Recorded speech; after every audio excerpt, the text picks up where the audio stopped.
Shalom dan salam sejahtera.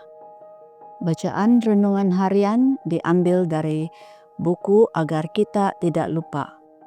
29 April 2026 Rabu. Mari berdoa. Bapa di surga, pada pagi ini kami mau mengundang Roh Kudus-Mu agar kami boleh mengerti renungan yang akan kami pelajari pada pagi ini. Dalam nama Yesus saya sudah berdoa. Amin. Bilakah Sabat bermula? Bahagian kedua. Ayat inti, tetapi hendaklah dipersembahkan di tempat yang akan dipilih Tuhan Allahmu sebagai tempat untuk menegakkan nama-Nya. Di sanalah engkau harus mempersembahkan korban Paskah pada waktu senja ketika matahari terbenam bertepatan dengan waktu ketika engkau keluar dari Mesir. Ulangan 16 ayat 6. Bagaimana Tuhan membiarkan umat-Nya hidup dalam kesilapan selama 10 tahun mengenai waktu untuk memulakan Sabat? Saya tidak tahu, tetapi saya tahu bahwa Dia melakukannya. Mungkin itu memberitahu kita sesuatu tentang Dia. Kita sepatutnya sadar bahwa tidak semua Adventis percaya bahwa Bates betul dengan hujahnya tentang pukul 6 petang. Ada yang berpegang kepada matahari terbit, ada yang kepada matahari terbenam, dan beberapa yang lain kepada tengah malam. Menjelang tahun 1854, isu ini telah menjadi begitu bermasalah sehingga James White bimbang akan berlaku perpecahan kecuali persoalan ini dapat diselesaikan dengan kesaksian yang baik. White mendakwa bahwa dia tidak pernah benar-benar berpuas hati dengan waktu pukul 6 petang dan bahwa para Sabatarian tidak pernah menyelidiki sepenuhnya perkara itu dari Alkitab.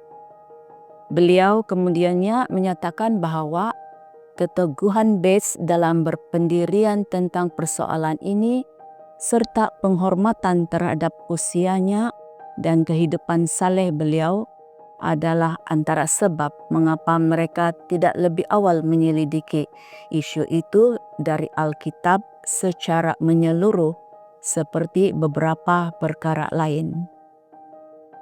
Pada musim panas tahun 1855, White meminta John Nevins Andrews yang masih muda untuk menyediakan kajian mengenai topik ini dari Alkitab. Andrews adalah orang yang tepat. Dengan sangat teliti, beliau melaksanakan tugas itu dengan sepenuh hati.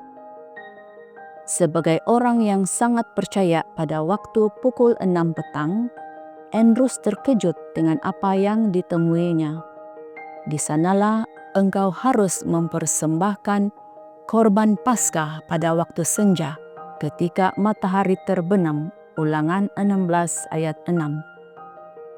Maka orang itu menjadi najis sampai waktu maghrib.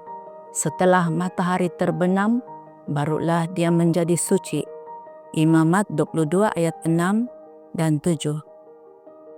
Apabila malam menjelang, semua orang sakit dan orang yang dirasuk roh iblis dibawa kepada Yesus.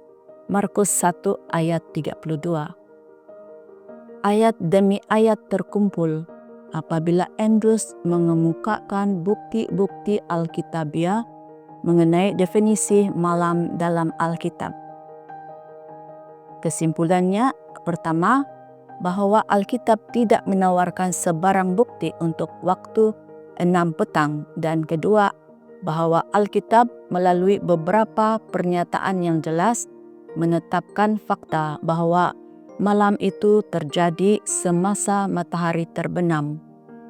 Beliau membentangkan kesimpulan tersebut pada mesyuarat umum para Sabatarian pada 17 November 1855.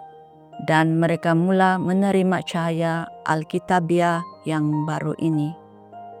Tuhan, bantulah kami untuk tetap berfikiran terbuka walaupun ketika kami yakin bahwa kami mengetahui kebenaran. Demikianlah bacaan renungan kita hari ini. Tuhan memberkati kita semua. Amin.